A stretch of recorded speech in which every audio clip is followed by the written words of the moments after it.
നമസ്കാരം. ഞാനിന്ന് രാവിലെ ഉള്ളത് കൊല്ലം പാരിപ്പള്ളി മെഡിക്കൽ കോളേജിലാണ്. ഒരാവശ്യമായി വന്നതാണ്.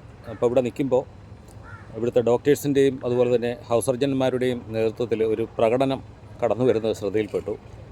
അപ്പോൾ അതെന്താണെന്നറിയില്ല. അപ്പോൾ ഈ ഡോക്ടർമാർ ഇങ്ങനെ ഒരു പ്രകടനത്തിൽ ഇറങ്ങണമെങ്കിൽ അപ്പോൾ അതിന് കാര്യമായ എന്തെങ്കിലും കാരണമുണ്ടാവും എന്ന് വിശ്വസിക്കുന്നു. നമ്മുടെ വിലയേറിയ ജീവന് സംരക്ഷണം നൽകുന്ന ഒരു വിഭാഗമാണ്, ഒരു പ്രൊഫഷനാണ് ഡോക്ടേഴ്സ് എന്നുള്ളത്. അപ്പോൾ അവർ എന്തെങ്കിലും കാര്യമായ പ്രശ്നമില്ലാതെ അവർ ഈ ഒരു പ്രകടനത്തിൽ ഇറങ്ങുന്നില്ലെന്നാണ് വിശ്വസിക്കുന്നത്. നമുക്ക് ഈ പ്രകടനം കാണാം. അതുപോലെ തന്നെ അവരോട് ചോദിക്കാൻ പറ്റുമെങ്കിൽ അവരുടെ ഒരു ബൈറ്റും എടുക്കാമെന്ന് വിചാരിക്കുന്നു. വെറുതെ ഒന്നും ചെയ്യാത്ത, വെറുതെ ഒന്നും പറയാത്ത, വെറുതെ ഒന്നും ചെയ്യാത്ത, വെറുതെ ഒന്നും ചെയ്യാത്ത ഡോക്ടർമാരാ പറയുന്നേ, ഞങ്ങൾക്കെന്താണാവില്ലേ, ഞങ്ങളുടെ ജീവന് വിലയില്ലേ, എന്റെ ആരും മിണ്ടാത്തെ.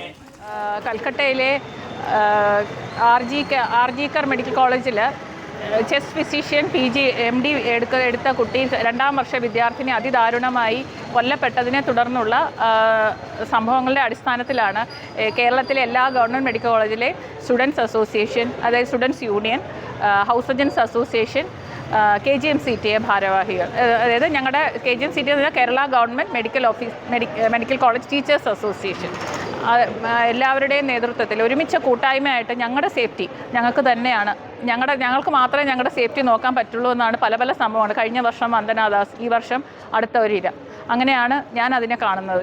അങ്ങനെയൊന്നല്ല, മെഡിക്കൽ ഫ്രട്ടേണിറ്റിയിലുള്ള ഓരോരുത്തരും, വിദ്യാർത്ഥികളാണെങ്കിലും അധ്യാപകരാണെങ്കിലും അതിനെ അങ്ങനെ തന്നെയാണ് കാണുന്നത്. ഞങ്ങളുടെ കുട്ടികളാണ്, അവരുടെ സേഫ്റ്റി ഉറപ്പാക്കേണ്ടത് ഞങ്ങളുടെ അധ്യാപകരുടെയും കൂടെ ഉത്തരവാദിത്തമാണ്. അതിൽ നിന്ന് ഞങ്ങൾക്ക് ആർക്കും ഒളിച്ചോടാൻ പറ്റത്തില്ല.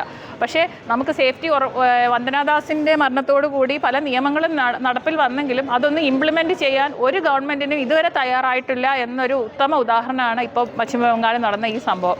അപ്പോൾ അതിന് 36 മണിക്കൂർ കണ്ടിന്യൂസ് ആയിട്ട് ഡ്യൂട്ടി എടുക്കാം. അത് തന്നെ ഏറ്റവും വലിയ ക്രിമിനൽ ഒഫൻസാണ്, ഒരാളോട് ചെയ്യുന്ന നീതി നിഷേധമാണ്.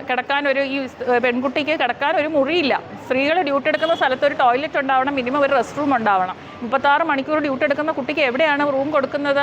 അവരുടെ സെമിനാർ ഹാളിലാണ് ആ കുട്ടി റെസ്റ്റ് എടുക്കാൻ പറ്റുന്നത്. 2 മണി വരെ ഡ്യൂട്ടി കഴിഞ്ഞിട്ട് അതൊന്ന് കിടക്കാനായിട്ട് പോയി സെമിനാർ ഹാളിൽ പോയപ്പോൾ അതിനെ പിന്തുടർന്ന് ചെന്ന കാപാലികന്മാരാണ് അതിനെ ഇല്ലാതാക്കിയത്.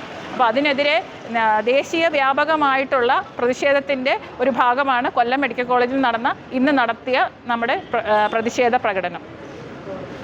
ഇപ്പോൾ നിങ്ങളിലുള്ള കുറ്റവാളികളിൽ നിന്ന് നമ്മളെ രക്ഷിക്കേണ്ട ബാധ്യത ഓരോ വ്യക്തിക്കുമുണ്ട്. ഈ ഓരോ വ്യക്തിയും ഇത് ഏറ്റെടുത്ത് ഇതൊരു പ്രസ്ഥാനമാക്കി വളർത്തിയെടുത്ത് ഒരു നിശ്ചയദാർഢ്യത്തോടെ മുന്നോട്ട് പോയി ഇതിന് ഒരു പരിഹാരം കണ്ടേ തീരും. ഇതിനെ ആഹ്വാനം ചെയ്തുകൊണ്ട് എല്ലാവർക്കും അഭിവാദ്യം അർപ്പിച്ചുകൊണ്ട്